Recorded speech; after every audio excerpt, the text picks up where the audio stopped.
Salut, c'est Tim. J'aimerais qu'on commence avec une histoire. C'est une histoire que j'avais entendue de développement personnel et c'est une histoire qui m'avait plu, alors je vais te la raconter.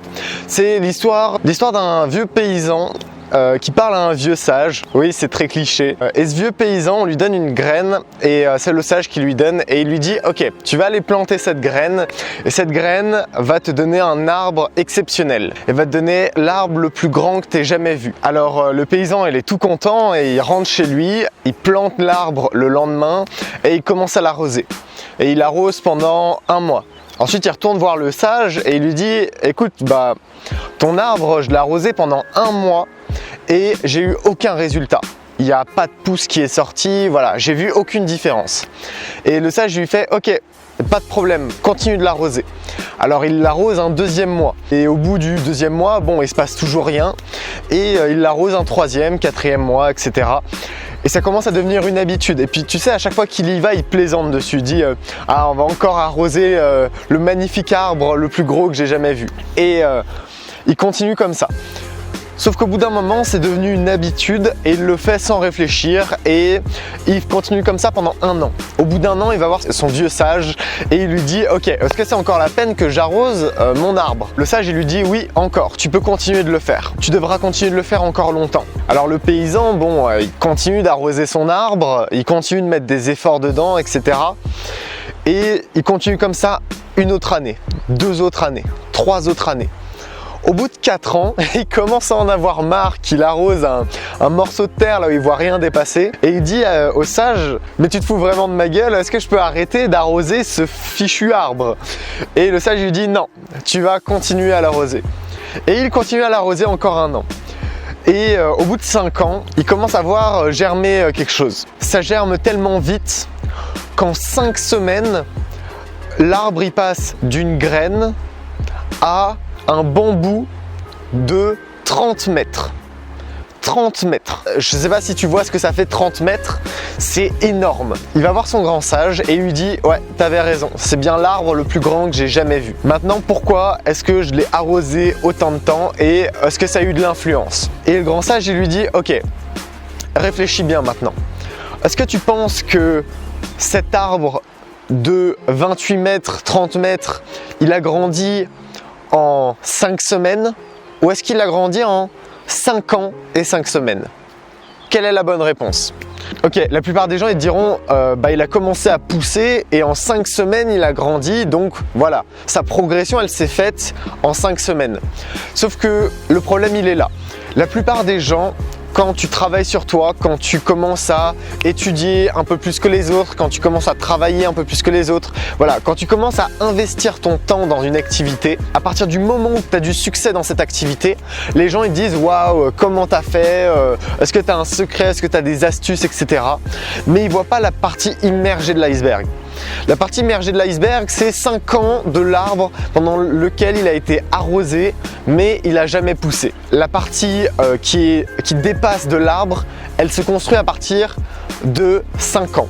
À partir de la 5e année, tu vas commencer à avoir ton bambou qui grandit. Et tu sais quoi, ces bambous, ils grandissaient tellement vite qu'au Moyen-Âge, c'était une technique de torture des Chinois. Parce qu'ils se disaient ok, on va empaler quelqu'un dessus et le bambou il grandit tellement vite que de toute façon ça va lui traverser le corps, etc. Donc c'était une pratique pas très sympathique de l'époque. Tu peux pas t'attendre à avoir des super résultats tout de suite. Tu peux pas t'attendre à devenir le meilleur en quelques secondes, en quelques mois, etc.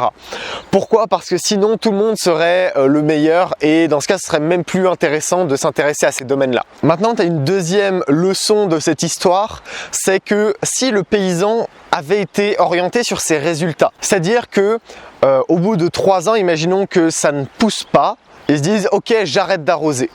Est-ce que son bambou il aurait poussé? Non, absolument pas. Donc si jamais tu es orienté sur tes résultats, sur le court terme, ça peut être aussi bien très positif que très négatif, mais sur le long terme, ce sera toujours que très négatif. En fait, le fait d'être orienté sur tes résultats, ça te pousse ou non à continuer ce que tu fais. Et généralement, tu es à ça du succès. Généralement, il te faut attendre un tout petit peu plus pour finalement réussir. Et si jamais au bout de la 4e année, il avait arrêté d'arroser son bambou aurait jamais poussé. Et dis-toi que pour ta vie, c'est pareil. Si jamais tu arrêtes les choses en plein milieu, si jamais tu ne finis jamais ce que tu commences, tu seras jamais quelqu'un qui aura beaucoup de succès. Parce que la plupart des choses, soit tu vas les finir tout de suite et rapidement, soit si jamais ça prend plus de temps, si jamais ça te challenge plus, tu vas jamais pouvoir y finir.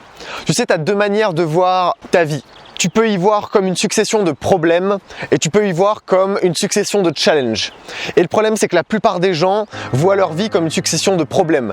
Tiens, il s'est passé ça, ensuite il s'est passé ça, ensuite il s'est passé ça et j'en ai marre parce qu'il y a des problèmes de partout. Et tu te concentres sur les problèmes, du coup après tu deviens un problème toi-même. Le but, c'est que tu fasses l'inverse. Il s'est passé ça, je l'ai fait. Il s'est passé ça, je me suis challengé, je l'ai fait.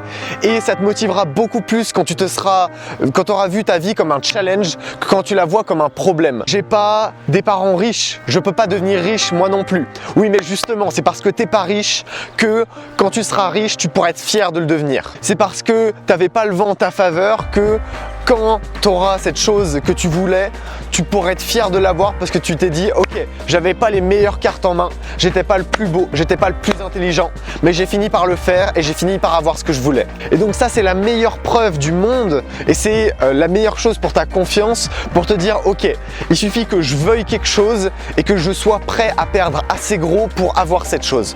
Dans la vie, tu as deux pouvoirs. Tu as le pouvoir d'influencer les choses avec ce que tu veux par tes actions. Par exemple, je veux un nouvel ordinateur. Dans ce cas, je me trouve un job pour l'avoir. Ou alors, tu peux l'influencer parce que tu es prêt à perdre. Je veux un nouvel ordinateur. Eh bien, je suis prêt à taper dans mon épargne pour l'avoir. Et devine quoi? La vie, entre ce que tu veux et ce que tu es prêt à perdre, elle réagit beaucoup plus à ce que tu es prêt à perdre. Parce que si jamais tu es prêt à dire ok, j'investis un peu de mon argent, j'investis un peu de mon temps là-dedans, tu auras un retour qui sera bien plus important. Parce que qu'est-ce que c'est le comportement général des gens? C'est rester dans leur zone de confort, rester là où c'est confortable. Pourquoi? Parce qu'ils s'y sentent en sécurité. Ils ont l'impression de pouvoir éviter les mauvais événements en restant dans leur zone de confort. Alors qu'en réalité, c'est plutôt l'inverse. Si jamais tu vas dans ta zone d'inconfort, tu n'auras plus peur de perdre ce que tu as. Oui, tu peux perdre ce que tu as, mais tu peux avoir 1000 fois mieux, tu peux avoir 10 000 fois mieux. Et ça, tu ne le sauras jamais tant que tu n'auras jamais essayé. Comment est-ce que tu peux donner envie à un timide d'aller aborder? Bah, c'est simple, tu lui montres que toi tu peux le faire, que c'est drôle, que c'est fun et que tu peux être fier de toi, tu peux avoir ce sentiment d'accomplissement une fois que tu l'as fait.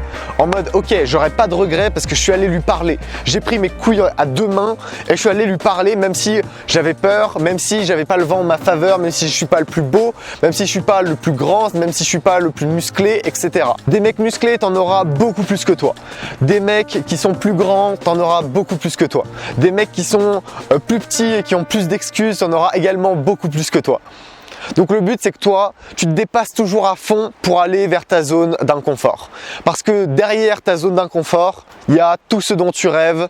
Et la première chose dont tu dois rêver, c'est de ne pas finir ta vie avec des regrets. Arriver à la fin de sa vie et se dire qu'est-ce qui s'était passé si jamais j'avais pris cette opportunité, ça doit être la pire chose qui puisse t'arriver. Tu sais, je me suis toujours dit que la vie était fair play. Pourquoi est-ce que je dis ça? Parce que entre quelque chose qui est possible pour ton voisin, ce sera également possible pour toi. Même si ton voisin peut le faire éventuellement plus facilement, même s'il peut avoir plus d'atouts dans la matière ou dans ce qu'il est en train de faire, ça restera possible pour toi également. Et la vie, elle est toujours fair play de ce côté-là. C'est-à-dire que peut-être que les autres partiront légèrement plus haut, mais à la fin, si jamais tu travailles plus qu'eux, tu auras des meilleurs résultats. Si jamais tu es prêt à sacrifier plus de choses qu'eux, tu auras des meilleurs résultats. Si jamais tu es prêt à le vouloir plus qu'eux, tu auras des meilleurs résultats. Et c'est pour ça que la vie, elle est fair play. Peut-être qu'elle peut être difficile par moments. Peut-être que parfois tu peux pas voir la porte de sortie et crois-moi que c'est la pire impression que tu puisses avoir. Et je le sais très bien, j'ai également ressenti ce truc-là. Quand tu te sens dos au mur et que tu as l'impression que tout ce que tu fais va de travers, eh bien cette impression-là, elle s'en va toujours avec le temps si tu mets les efforts. J'espère que cette vidéo t'a plu. Les grandes vacances approchent. de plus en plus et j'ai ma nouvelle formation qui va sortir bientôt. Donc quand je te dis bientôt, ce sera sûrement dans 3-4 semaines, mais je te dis bientôt quand même parce que je suis excité, j'ai vu le contenu que j'ai fait et c'est vraiment du très très lourd. Donc cette formation, tu pourras la voir dans environ un mois, on va dire, ou plus tard. J'ai de plus en plus de travail, mais je reste quand même disponible pour répondre à vos questions ou quoi que ce soit. Bref, je te souhaite une bonne soirée et j'espère que tu profiteras bien de mes conseils. Despite the fear, I did it anyway. Despite what I heard in the back of my mind, I did it anyway.